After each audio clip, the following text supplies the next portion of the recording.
Michelle Bachmann did a video for WorldNet Daily, which is a crazy far right-wing website. And basically, she praises the United States as a theocracy and says that the Founding Fathers were uber religious. Hi, my name is Michelle Bachmann.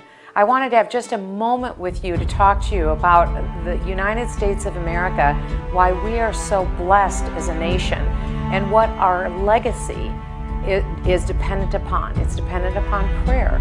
And the reason why I'm talking about the future is because we have such a glorious and magnificent past. America has been singularly blessed among nations of the earth, I believe, for one reason. And it's because we have been blessed by the hand of God. And why is that?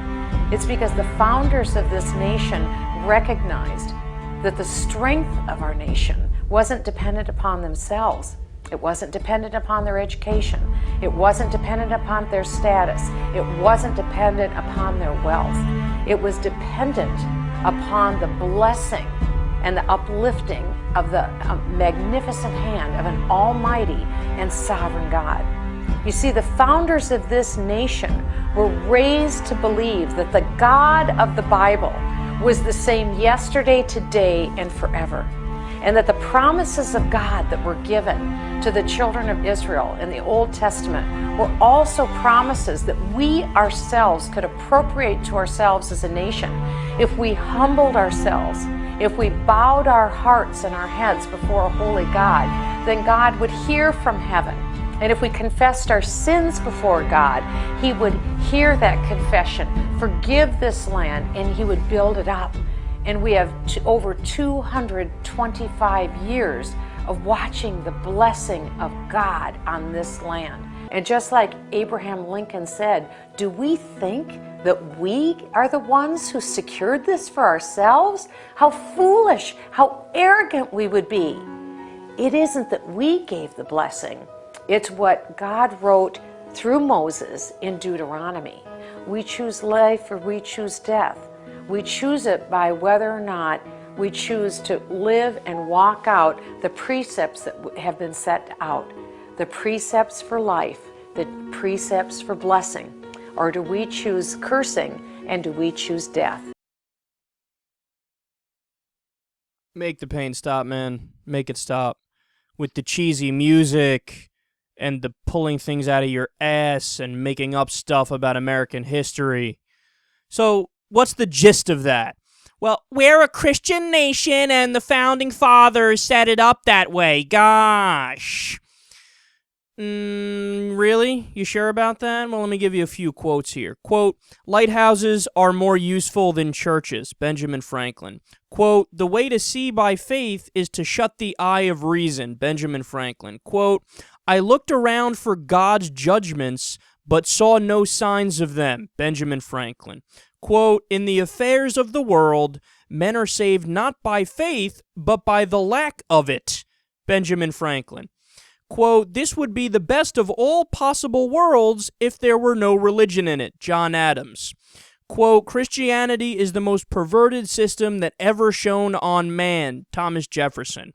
Quote, there is not one redeeming feature in our superstition of Christianity.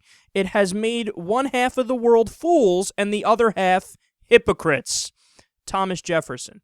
Quote, all national institutions of churches, whether Jewish, Christian, or Turkish, appear to me no other than human inventions set up to terrify and enslave mankind and monopolize power and profit. Thomas Paine. Quote, of all the tyrannies that affect mankind, tyranny in religion is the worst. Thomas Paine. Quote, religious bondage shackles and debilitates the mind and unfits it for every noble enterprise. James Madison. That list, that's not even half of them. The list goes on and on and on and on. I just picked a couple and threw them out here. The Founding Fathers were almost all deists. You know what a deist is? A deist is basically an atheist of their time. See, at their time, the most rational belief was to believe in some sort of creator, but because they had no other explanation for how things got so complex looking. Now we have evolution by natural selection. We have Darwinism, so we have an explanation for that, and we know why things look so complex and things look so designed. Back then, they didn't really have anything else to go off of, so they had to say, I don't know, I guess somebody designed us or something designed us. But even back then, they said, well, look, we think there's probably a God, but we're not saying your God is right.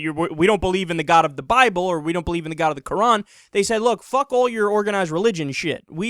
Sure, there might be a God or something, but we're not going to go to church and do the goofy worship because we don't think that stuff is true. Thomas Jefferson rewrote the Bible and took out all of Jesus' claims to divinity and just put like the moral message in there. These are deep intellectual people. These are people who rejected the dogma of the time, and this is your evidence right here. So for her to go out there and say, well, yeah, Christianity, God, God, God, Jesus, Jesus, Jesus, that's what the founders, that's what they were all about, man. That's what they were all about, except that they weren't. How many times does the Bible get mentioned in the Constitution? 0. How many times does God get mentioned in the Constitution? 0. How many times does Jesus get mentioned in the Constitution? 0. How many times does religion get mentioned in the Constitution? Once. And that's when they say, you shall not establish one.